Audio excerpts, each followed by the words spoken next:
Hopefully week 4 wasn't too turbulent for you. I know with all the crazy stuff, the postponement of games, and now we got upcoming bye weeks with the Packers and the Lions going on their bye. Packers probably meaning a bit more to you than the Lions. But we got to take a look at potential waiver wire pickups because the well is running dry. Keep in mind, in this video, I only cover guys that are less than 50% owned in leagues, and I use ESPN as a reference. So we're going to go over your best chances, your best streaming options, stuff like that. But first and foremost, what's crack-lacking? It's your boy Broshmo. Just in case you did not know, so go ahead, become a bro and subscribe. It's very important that you leave a thumbs up if you enjoy the video. If you got any questions, throw them down below in the comment section. I am very good at replying to my comments. My community will tell you that. And also, I got a 2021 NFL mock draft coming out later today. You should be seeing this video first, but it'll be out later today. So go ahead, check that out. That's going to be a banger. But let's go ahead and let's dive in. And we're going to start with the quarterbacks. If you are that Aaron Rodgers owner, and probably not the Matthew Stafford owner if we're being serious, or maybe you just need a streaming option because you got a bad matchup, Kirk Cousins is going to be the first guy we cover on this list. And this is in no particular order. This just goes from who's the most owned to the least owned. It's a very easy and simple system. But Kirk Cousins, I know it's not a sexy pick, but it's got a decent matchup coming with Seattle. They're very banged up with Jamal Adams, Quinton Dunbar. They will need to pass to stay in that game. Justin Jefferson has become a very reliable target. Hopefully you have him in your leagues. He was probably a hot waiver wire pickup this past week, but it's a good matchup. He's coming off a 14-point performance against Houston, which not all that great, but I think this game will be a shootout, so he might be an option you want to consider. Dustin Herbert's been just very good, very good the past few weeks. He scored 21 points against Kansas City in his debut, 14 against Carolina, which he took a minute to get going, and then 22 against Tampa Bay. New Orleans proposes a very good matchup for him there. I think they are only 24th against opposing quarterbacks, and that's another game that they might be having to play from behind. Austin Eckler is gone, and really, there is no running back to really take the mantle there. So this might be a pass-first approach for the Chargers. And then Teddy Bridgewater, man, the guy is coming off a 26-point game. That offense has been very solid. The thing with Teddy is being able to get in the end zone. He's only scored multiple touchdowns in a game once, and this was this past week. But Atlanta is typically the right medication. That is a beat up secondary and a bad secondary at that, even when healthy. They just lost Kazi for the remainder of the year. He went down to a serious ACL injury. Hopefully everything goes well in his recovery. They're still out Ricardo Allen. I think AJ Terrell will still be out, being on the reserve list. So he might be a hot pickup. He's got a plethora of weapons, and he might be a very good start if you are that Aaron Rodgers owner. Let's go ahead, take a look at the running backs. Keep in mind, this is only 50% owned or less in leagues, so it's not going to be the most attractive of lists. But we're going to start with Damian Harris, who took a good workload with Sony Michel now on IR. He did carry the ball 17 times tonight being Monday, against Kansas City. So, I mean, I like that. That's volume. That's opportunity.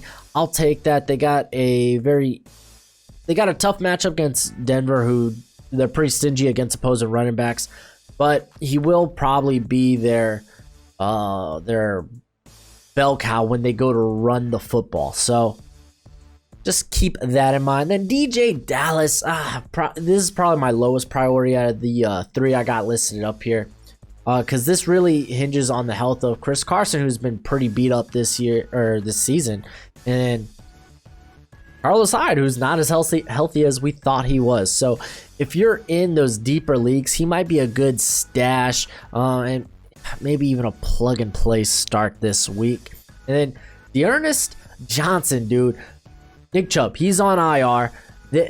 Cleveland, they found a lot of success running the football, especially against Dallas. So all you Devontae Freeman owners, he is in. He is not available. He in more than 50 or less than 50% of leagues. Y'all swooped him up. This might be a good week to start him. But Johnson, they like running the ball a lot. They like the two-back system. Best believe Kareem Hunt will get a bulk of the carries. But, I mean, Johnson, he ended up carrying the ball almost 16 times. Yeah, so that is beautiful. That is opportunity. If you're one of those people that really need opportunity, it's a tough matchup against Indianapolis, defensive-wise, all around, but they will run the football, and they're going to do that. They're going to do it with a multiple backs. So I like the potential volume he may see. Like I said, it's not sexy. It gets a little sexier here at wide receiver because Corey Davis, he's coming back from their game being postponed this week with the potential of A.J. Brown being out. He, I think, is a good option. The Buffalo Bills, since they're typically in these high-scoring games because that offense is just, wow, a banger right now. Their teams are typically playing catch-up. Or, I mean, shoot, with the Rams situation, they went up early. But I think Corey Davis, if A.J. Brown is a solid pickup this coming week. Brandon Ayuk, he doesn't see the volume. You're kind of banking on the big play, but he is an option. However, T. Higgins, man, the guy is... he's doing what AJ Green isn't, and that's actually turning opportunity into production. AJ Green, I know if you're an AJ Green owner, it's been since week 1. I mean, you hate seeing all those targets just go to waste, but T. Higgins has really made the most of an opportunity here. He only scored 8 points this past week, but that was on 7 targets. The previous week, he had 9 targets, turning those into 2 touchdowns. Keep in mind, he is a red zone threat. They'll be going against Baltimore in a game they'll likely have to be passing a lot to stay in, so maybe not a bad option there. Traequan Smith, also a very solid option. I mean, he's been putting out some bangers. This past week he put out a banger. He got 2 touchdowns. That's what really put him on the map. But they got the Chargers this week, which, I mean, if Michael Thomas, if he ain't ready to go, then might be a viable option, but you would have to keep up with Michael Thomas's status before that. I would probably still pursue Davis and Higgins over him. Matter of fact, I would pursue the guy next on this list, being Scottie Miller. He might be my top priority pickup here. As long as Chris Godwin is out, Scottie Miller is a very interesting option. And then you got OJ Howard gone as well, but he's seeing the targets. 7, he had 5 in week 3, and then 3. I mean, dude, he saw the least amount of targets he saw was 3 against Carolina in week 2. The guy's seen 5 or more targets in 3 of the last 4 games. Got Chicago, which it's an interesting matchup. It's a so-so matchup, but best believe Brady's gonna be passing the ball. And Scottie Miller is a very, very good pickup. Very good. I think he's a high ceiling wide receiver 3 or flex option. And then the tight ends, let me tell you, the tight ends are a lot sexier when it comes to this waiver wire. If you're going to be, I think, let's first hit up Robert Tonyan, because this guy, he's been going off, man. He has been savage the past couple of weeks because Green Bay's been beat up with Alan Lazard now on IR, and then they're not bringing Devontae Adams along, or they're letting him nurse that I believe it's the hamstring, because they don't want him getting hurt again, you know. And right now, MVS, he's kind of an unreliable target. There we go, that's a better word. But he's been very successful. The guy against New Orleans, 5 targets, 5 receptions, 50 yards, and a touchdown.